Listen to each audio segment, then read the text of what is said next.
Hello everyone. तो कैसे हैं आप सभी। तो आइए डीएनडी न्यूज़ में आपका स्वागत है। तो देखते हैं आज का करंट अफेयर्स।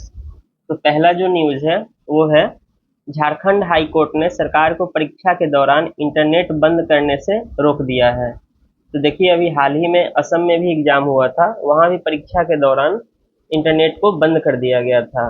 लेकिन झारखंड हाई कोर्ट ने परीक्षा के दौरान इंटरनेट को बंद करने से रोक दिया है। ठीक है।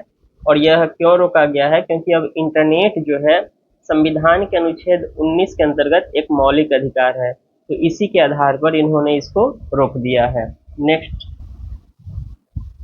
तो देखिए नेक्स्ट जो न्यूज़ है वो है सुप्रीम कोर्ट से संबंधित। तो सुप्रीम कोर्ट ने कहा है कि बाल पोर्नोग्राफी जो होता है उसका डेटा संग्रहित करना संरक्षित करने की मंशा को दर्शाता है। अगर आपने उसको स्टोर कर रखा है तो इनका मानना है कि उसको आप कहीं शेयर भी करेंगे, और यह पॉक्सो एक्ट के तहत एक क्राइम है, अपराध है। देखिए तो मामला क्या है कि जनवरी में मद्रास हाई कोर्ट ने उस आदेश को खारिज कर दिया था जिसमें कहा गया था कि बच्चों से संबंधित अश्लील सामग्री को प्रसारित करने के इरादे के बिना संग्रहित करना अपराध नहीं है, लेकिन सुप्रीम कोर्ट ने इसे अब अपराध घोषित किया है। सुप्रीम कोर्ट में यह याचिका जो उच्चतम न्यायालय ने जो फैसला दिया था उसके खिलाफ एक एनजीओ है just right for children alliance, इन्होंने दायर किया था। तो उच्चतम न्यायालय ने यह कहा था कि बच्चे पोर्नोग्राफी देखने की गंभीर समस्या का सामना कर रहे हैं और उन्हें दंडित करने की बजाय समाज को उन्हें शिक्षित करना चाहिए ताकि उनमें पर्याप्त परिपक्वता आ सके। लेकिन सुप्रीम कोर्ट ने माना कि यौन अपराधों से बालकों का संरक्षण अधिनियम धारा 15 के अंतर्गत आता है और यह इस श्रेणी में एक अपराध है। पीठ ने क्या कहा? तो पीठ ने कहा कि धारा 15 की उपधारा 3 के तहत अपराध स्थापित करने के लिए बच्चों से संबंधित अश्लील सामग्री के भंडारण या कब्जे के अलावा कुछ अतिरिक्त सामग्री या परिस्थितियां होनी चाहिए जो पर्याप्त रूप से इंगित कर सके कि उक्त भंडारण और कब्जा किसी भी प्रकार के लाभ या फायदे के इरादे से किया गया था। तो सर्वोच्च न्यायालय ने कहा कि यह इंगित करता है कि सामग्री है कि किसी भी बाल पोर्नोग्राफी सामग्री का भंडारण या कब्जा किसी भी प्रकार के लाभ या फायदे के बदले या उम्मीद में किया गया था। तो यह अधिनियम अगर मतलब इसको या तो ये फायदे के लिए किया गया है या उसका भंडारण कोई लाभ प्राप्त करने के लिए किया गया है, तो ये जो पॉक्सो एक्ट है उसकी धारा 15 की उपधारा 3 के तहत अपराध माना गया है। ठीक है। भले ऐसा या तो उन्होंने लाभ कमाने के लिए किया हो या नहीं किया हो। नेक्स्ट जो न्यूज़ है वो ऑस्कर 2025 के लिए है। किरण राव निर्देशित मूवी है लापता लेडीज। वो 97 अकादमी पुरस्कारों में भारत की आधिकारिक प्रविष्टि होगी। ठीक है। तो लापता लेडीज जो मूवी है वो ऑस्कर 2025 के लिए भारत की आधिकारिक प्रविष्टि है। ये मूवी देखिए आप लोग, अच्छी मूवी है। इसमें बेसिकली क्या है कि रेल यात्रा के दौरान पत्नियों की अदला बदली हो जाती है और ग्रामीण भारत के समानता और महिला सशक्तिकरण के विषय को यह दर्शाती है। तो अभी आपको पता ही है कि प्रधानमंत्री मोदी अमेरिका के दौरे पे हैं, वहाँ उन्होंने क्वाड समिट में भाग लिया और यूएन को भी संबोधित किया है। तो उसी दौरान उन्होंने परीक्षण के लिए $7.5 मिलियन और वैक्सीन की 40 मिलियन खुराक क्वाड कैंसर मूनशॉट योजना के तहत भारत योगदान देगा।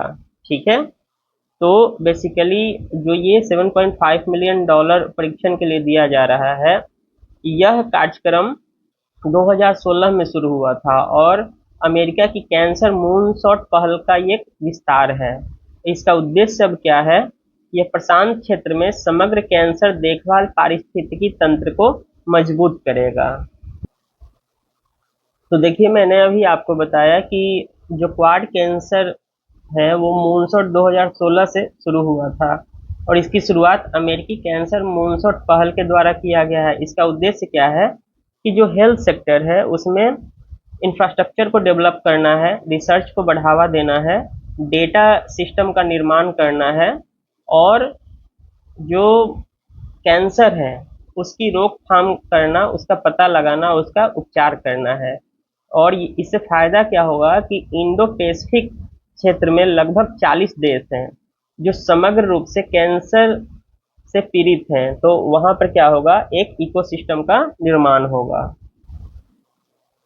इसके साथ ही भारत क्या कर रहा है कि अंतर्राष्ट्रीय वैक्सीन गठबंधन है गावी, ठीक है, और क्वाड कार्यक्रम के दौरान भारत ने गर्भाशय ग्रीवा कैंसर, ठीक है, का 40 मिलियन खुराक इंडो पैसिफिक क्षेत्र में भेजेगा। अब ये जान लीजिए कि गर्भाशय ग्रीवा कैंसर होता क्यों है। तो यह मानव जनित पेपिलोमा वायरस या एचपीवी के कारण होता है, और यह काफी हद तक रोकथाम योग्य बीमारी है, ठीक है। इस क्षेत्र में, मतलब इंडो पैसिफिक क्षेत्र में, यह प्रमुख प्रमुख स्वास्थ्य संकट बना हुआ है। इसके अतिरिक्त भारत ने राष्ट्रीय गैर संचारी रोग एनसीडी पोर्टल को भी शेयर करने का प्रतिबद्धता लिया है। इसका उपयोग क्या किया जाएगा कि जो कैंसर की स्क्रीनिंग होती है और देखभाल किया जाता है, तो उसका जो डेटा संग्रह होगा उसको हम इकट्ठा कर सकते हैं और जनसंख्या आधारित डेटा को ट्रैक कर सकते हैं। तो देखिए, अनएम्प्लॉयमेंट के लिए एक रिपोर्ट जारी किया गया है। इसमें कहा गया है कि देश के ग्रामीण क्षेत्र में बेरोजगारी दर बढ़ रही है, और 2023-24 की बेरोजगारी दर 3.2% पर स्थिर है। श्रम बल हिस्सेदारी में वृद्धि से रोजगार बाजार पर दबाव बढ़ गया है। तो यह जो रिपोर्ट है ये किसने जारी किया है, तो ये किया है राष्ट्रीय सांख्यिकी कार्यालय एनएसओ, नेशनल स्टैटिक ऑर्गेनाइजेशन ने किया है। और उन्होंने अपने नवीनतम वार्षिक आवधिक श्रम बल सर्वेक्षण रिपोर्ट में इस आंकड़े की ओर संकेत किया है कि शहरी और ग्रामीण दोनों इलाकों में श्रम बल की भागीदारी बढ़ रही है, और बेरोजगारी दर जो है 3.2% पर स्थिर बना हुआ है। देखिए, बात ये है कि दोनों अर्थव्यवस्था, मतलब ग्रामीण क्षेत्र और शहरी क्षेत्र, दोनों ही रोजगार को सृजन करने में सफल नहीं हो पा रहे हैं, ठीक है, और बेरोजगारी का दर बढ़ता जा रहा है।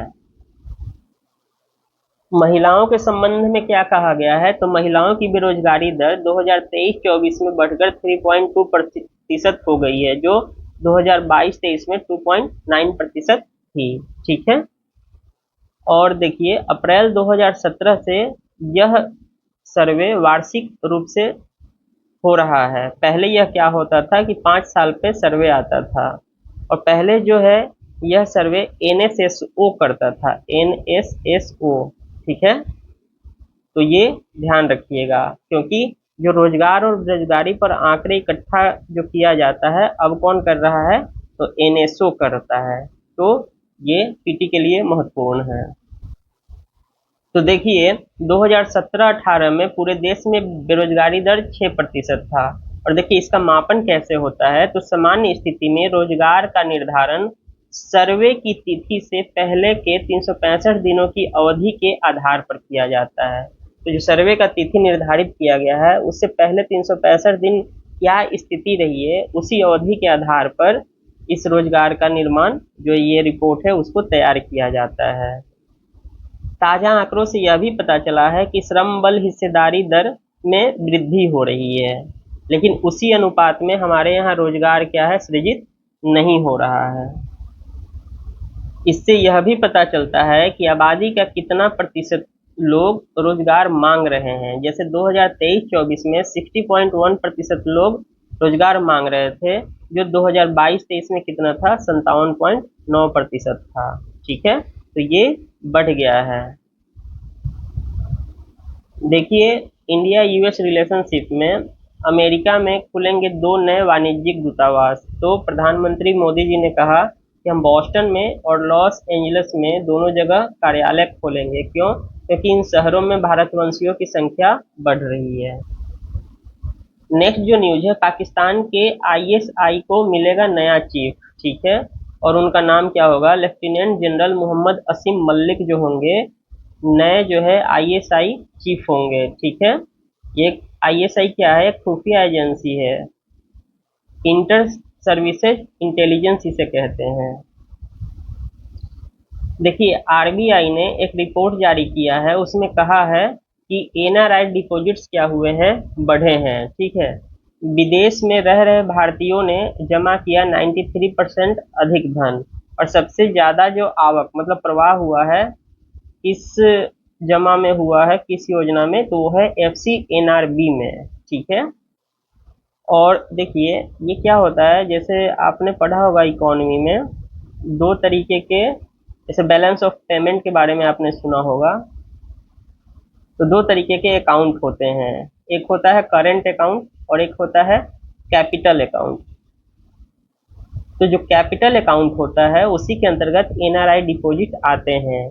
अब एनआरआई जो डिपॉजिट्स होते हैं वो भी तीन तरीके का उनका अकाउंट होता है, एक होता है फॉरेन करेंसी नॉन रेसिडेंट, एक होता है नॉन रेसिडेंट एक्सटर्नल, और एक होता है नॉन रेसिडेंट ऑर्डिनरी, ठीक है। तो ये जानना जरूरी है, कई बार पीटी में हो सकता है आ जाए। तो ये देखिए एफसीएनआरबी में क्यों डिपॉजिट ज़्यादा हो रहा है, तो इसमें क्या होता है कि ग्राहक भारत में सावधि जमा करते हैं जो सीधे विदेशी मुद्रा में ही परिवर्तनीय होता है, मतलब फॉरेन करेंसी में ही कन्वर्टेबल होता है। इसकी समयावधि क्या है कि 1 साल से 5 साल के बीच होती है। यह खाता विदेशी मुद्रा में होता है, ठीक है, फॉरेन अकाउंट में होता है, फॉरेन करेंसी में होता है अकाउंट। ऐसे में यह जमा की गई अवधि के दौरान मुद्रा में होने वाले उतार चढ़ाव से सुरक्षित रहता है, ठीक है। तो ये मेन पर्पस है, इसीलिए जो एफसीएनआरबी है उस अकाउंट में डिपॉजिट्स बढ़ रहे हैं। देखिए जापान में अर्थक्वेक आ गया है, ठीक है, और जापान सरकार ने सुनामी की भी चेतावनी दे दी है, ठीक है। तो जापान एजेंसी ने कहा है कि अपतटीय भूकंप किचिजो द्वीप से लगभग 180 किलोमीटर दक्षिण में आया है, जो टोक्यो से लगभग 300 किलोमीटर दक्षिण में। बेसिकली क्या है, जापान जो है रिंग ऑफ फायर में स्थित है, तो यह प्रशांत महासागर में ऐसा इलाका है जहां पर भूकंप आने का खतरा अधिक होता है, क्योंकि यहाँ एक्टिव जो भूकंप है लगभग 75% एक्टिव होते हैं रिंग ऑफ फायर में, ठीक है। इस कारण से यहाँ अक्सर जो है भूकंप आते रहते हैं। देखिए मैप देखिए, ये इसलिए लगाया है क्योंकि पीटी में क्वेश्चन आपको बन सकते हैं। तो देखिए जापान में क्या है, एक है होकाइडो, एक है होन्शु, एक है आपको शिकुकु और एक है क्यूशु। तो ये जो है 4 आइलैंड है, इसको नॉर्थ टू साउथ लगाने के लिए पूछ दिया जाता है, और सबसे बड़ा जो आइलैंड है वो कौन सा है, होन्शु है। इसी में जापान की जो कैपिटल है टोक्यो है, नगोया आपने सुना होगा, नगोया प्रोटोकॉल, क्योटो सुना होगा, ओसाका भी यही इसी में है, योकोहामा भी इसी में है।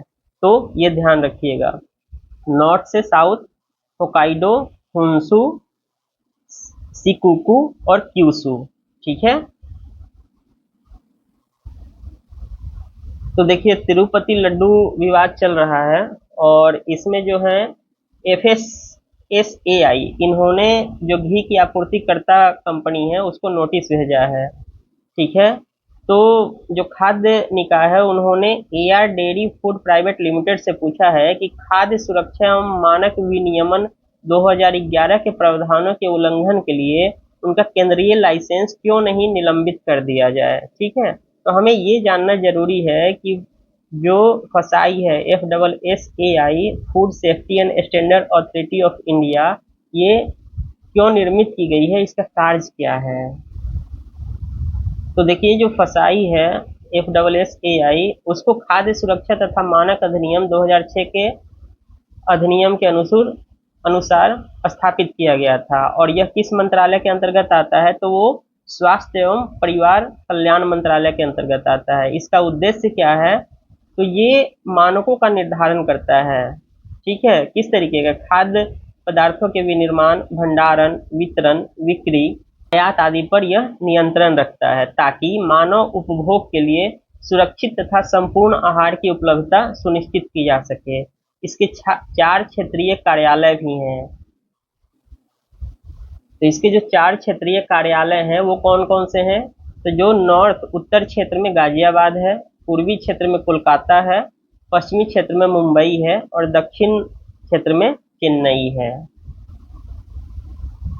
देखिए, पुणे एयरपोर्ट का नाम बदला जा रहा है, उसका नाम अब जगत गुरु संत तुकाराम महाराज इंटरनेशनल एयरपोर्ट किया जाएगा। ठीक है, तो हमको बेसिकली जानना है कि जगत गुरु संत तुकाराम थे कौन। तो ये भक्ति आंदोलन के दौरान एक संत थे और वो आध्यात्मिक कवि भी थे। ठीक, और इनका जन्म कहाँ हुआ था? पुणे में हुआ था। और इन्होंने जो साहित्यिक कार्य किया है वो अभंग, ये ध्यान रखना है कि अभंग भक्ति कविता इनका मुख्य कार्य रहा है। और ये इनका दर्शन क्या रहा है?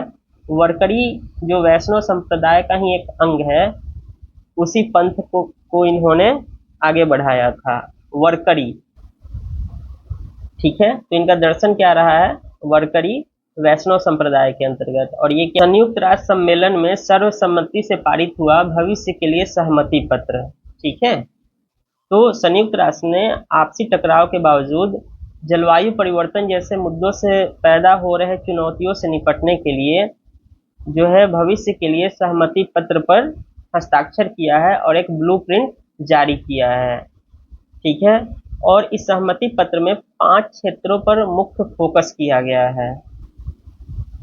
तो ये 5 मुख्य क्षेत्र कौन से होंगे? तो सस्टेनेबल डेवलपमेंट, सतत विकास, वैश्विक शांति और सुरक्षा, विज्ञान एवं प्रौद्योगिकी, युवा और भविष्य की पीढ़ियां और वैश्विक प्रशासन। इन 5 क्षेत्रों पर फोकस किया जा रहा है। तो नेक्स्ट जो न्यूज है, अंतर्राष्ट्रीय सांकेतिक भाषा दिवस। ठीक है, यह प्रतिवर्ष 23 सितंबर को पूरे दुनिया में मनाया जाता है। यह दिन बधिर समुदाय और अन्य सांकेतिक भाषा उपयोगकर्ताओं के अधिकारों के बारे में जागरूकता को बढ़ावा देने के लिए मनाया जाता है। और वैश्विक स्तर पर लगभग 300 से ज्यादा सांकेतिक भाषाएं बोली जाती हैं। साल 2024 का जो थीम है वो है सांकेतिक भाषा अधिकारों के लिए पंजीकरण करें। ठीक है, यह देशों को सांकेतिक भाषा अधिकारों को मान्यता देने और बढ़ावा देने की आवश्यकता पर जोर देता है। और ये जो है अंतर्राष्ट्रीय सांकेतिक भाषा दिवस, इसको मनाने का प्रस्ताव किसने रखा था? तो वो है विश्व बधिर संघ ने। ठीक है, जो दुनिया भर में बधिर लोगों का प्रतिनिधित्व करने वाला एक संगठन है। ठीक है, फिर नेक्स्ट क्लास में मिलते हैं। तब तक चैनल को सब्सक्राइब करें, लाइक करें, शेयर करें, बेल आइकन को दबाएं और नोटिफिकेशन पाएं। धन्यवाद।